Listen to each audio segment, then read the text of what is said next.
अस्सलामुअलैकुम रहमतुल्लाहि व बरकातुहू my YouTube friends, welcome back to my channel.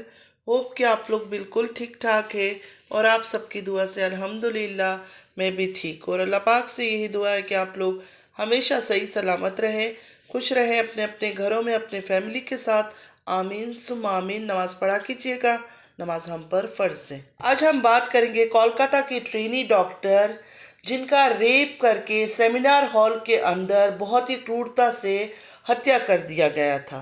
जज ने आज फैसला सुना दिया, लेकिन जज के इस फैसले से ना तो विक्टिम के माँ बाप खुश हैं और ना ही पब्लिक खुश है। संजय रॉय को दोषी करार दिया है। क्या इस घटना को अकेले संजय रॉय अंजाम दे सकता था? जो पहले एविडेंस मिला था वो सब गायब कर दिए गए। क्यों? बहुत सारे सवालात थे।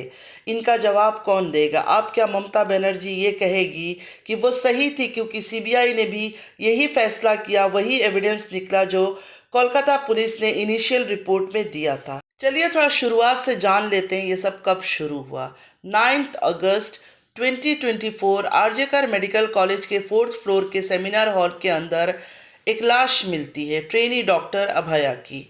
बॉडी पर 16 एक्सटर्नल और 9 इंटरनल इंजरीज पाई जाती है as per the initial report. Postmortem से पता चलता है कि it was death by manual strangulation following sexual assault. लेकिन डे 1 से लोग इस बात पर यकीन नहीं कर पा रहे थे कि इस पूरे घटना को अंजाम दिया होगा 28 साल का traffic police volunteer Sanjay Roy ने।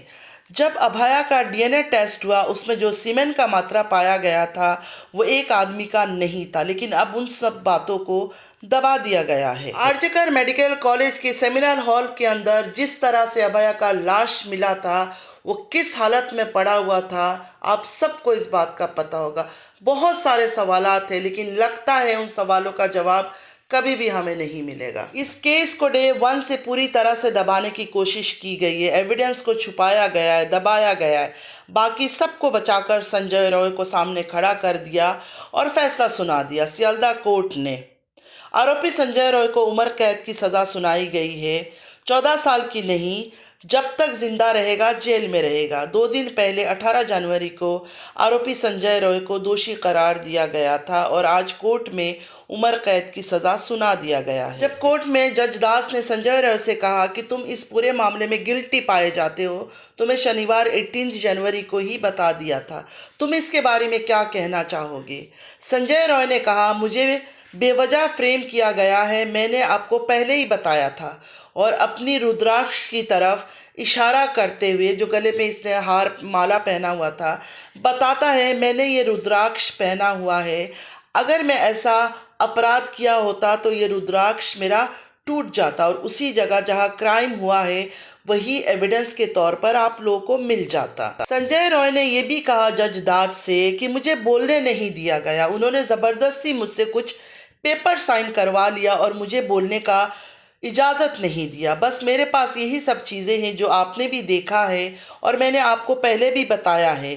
ये सब संजय रॉय ने जज दास को कोर्ट रूम के अंदर कहा। संजय रॉय की बात सुनकर जज दास कहते हैं, मैंने आपको पूरा आधा दिन, हाफ डे दिया था अपनी बात रखने के लिए। जज दास ने संजय रॉय से कहा, मैंने 3 घंटों तक तुम्हारी बात सुना है, जो भी चार्जेस थे, सबूत थे, जो भी दस्तावेज आए हैं सामने, उन सब को मैंने अच्छी तरह से चेक किया है और उसके बाद मैं इस नतीजे पर पहुंचा हूं कि तुम इस मामले में दोषी हो। मैं तो दोषी करार वैसे भी दिया जा चुका है। अभी मैं तुमसे ये जानना चाहता हूँ पनिशमेंट को लेकर, यानी जो सज़ा सुनाई गई है तुम्हें, उस पर तुम क्या कहना चाहते हो?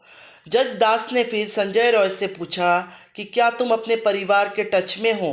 तो संजय रॉय ने कहा, नहीं सर, मैं जब से जेल में हूँ परिवार के साथ मेरा कोई बातचीत नहीं हुआ है, ना ही कोई मुलाकात। इस बीच सीबीआई के जो लॉयर है वो कहते हैं ये एक rarest of the rare case है। जो विक्टिम है वो एक स्टूडेंट थी और वो इस समाज के लिए एक एसेट थी, जो समाज को आगे ले जाने वालों में से एक थी। माता पिता ने अपनी बेटी को खोया है और जब डॉक्टर्स ही सेफ नहीं है तो क्या कर सकते हैं? सीबीआई के लॉयर कहते हैं इस केस में डेथ पेनल्टी ही दी जानी चाहिए, तभी समाज का ट्रस्ट, विश्वास कायम रह पाएगा। सीबीआई के लॉयर की बात सुनने के बाद संजय रॉय के जो लॉयर थी वो कहती है ये rarest of the rare case नहीं है। मैं आपको रेफरेंस भी दे सकती हूँ जो पहले केसेस हुए हैं। अगर आप ये कहना चाहते हो कि ये rarest of the rare case है और डेथ पेनल्टी मांगते हो तो आपको पहले ये प्रूफ करना पड़ेगा जो दोषी है उसको सुधारा नहीं जा सकता है। तो संजय के लॉयर ने कहा आप कोई और पनिशमेंट के बारे में सोचिए, डेथ पनिशमेंट डेथ पेनल्टी मत दीजिए। यहाँ पर यही हम आपसे रिक्वेस्ट कर सकते हैं। जो विक्टिम पीड़िता थी उनके फैमिली के लॉयर ने कहा कि कोर्ट ने संजय रॉय को दोषी करार दे दिया है और हम ये उम्मीद करते हैं कि कोर्ट जो सबसे बड़ी सज़ा है वो देंगे इसको।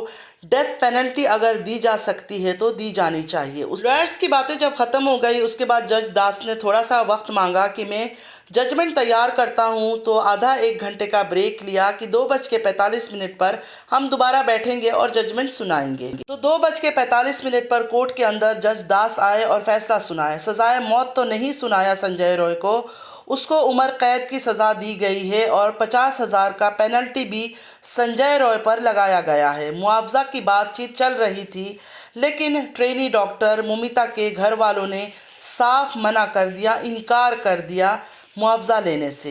ये सेशन कोर्ट का फैसला था। उम्मीद करते हैं हाई कोर्ट या सुप्रीम कोर्ट इसको डेथ पेनल्टी ही दे ऐसे दरिंदों को। क्या लगता है आप लोगों को, संजय रॉय ने अकेला ये सब किया होगा या अभी भी सही इंसाफ नहीं मिला है मुमिता को? लेकिन हमारे देश का इंसाफ ऐसे ही है। बहुत डिसहार्ट हुए लोग सज़ा सुनकर, माँ बाप से उनकी जवान बच्ची छीन लिया इस शैतान ने अपने जैसे और दरिंदों के साथ मिलकर।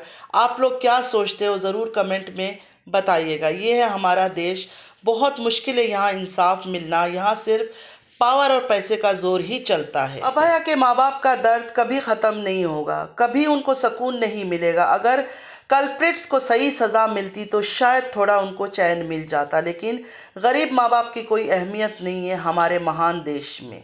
दुआ करते हैं हाई कोर्ट और सुप्रीम कोर्ट का फैसला सुनकर लोग खुश हो जाए।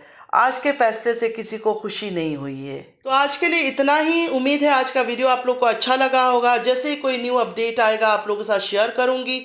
चलती हूँ, दुआ में याद रखिएगा। ज़िंदगी रही फिर मुलाकात होगी। अल्लाह हाफिज़।